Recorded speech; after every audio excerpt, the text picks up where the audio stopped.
అరే గజ్జల, నువ్వు అన్న కలిసి తిట్టమన్నారని ఇష్టం ఉన్నట్టు తిట్టేశాము. ఇప్పుడు ఒకరి తర్వాత ఒకరిని బొక్కలు వేసి ఆ గడ్డగాడు అని గడ్డ బదులు కొట్టారు. నిన్న ఆ ఉర్రగాడు, నెక్స్ట్ నేనే బుర్రా. చంద్రబాబు నాయుడు గారు క్షమించండి. లోకేష్ బాబు గారు క్షమించండి. ఏంటే అరే నెక్స్ట్ నేనేమోరా. నీకన్నా ముందు నేనున్నానే, నీకన్నా ఎక్కువ తిట్టినా. టీడీపీ వాళ్ళు మన మీద నిఘా పెట్టినట్టున్నారా?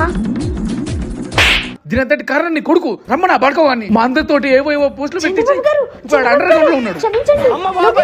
లోకేష్ అన్న. నీ అమ్మ నేను తిట్టగానే ఇప్పుడు నేను చేయమంటావురా? నేను తీర్థయాత్రలకు వెళ్తున్నాను. మళ్ళీ రావచ్చు, రాకపోవచ్చు. వీళ్ళు మాత్రం ఖచ్చితంగా గెలవరు. అన్నాడుగా ఏ, చూసుకుంటాను. ఛీ! ఇంట్లో కూర్చొని వీడియో కాల్ మాట్లాడడం కాదు, మా కార్యకర్తల్ని కాపాడమను.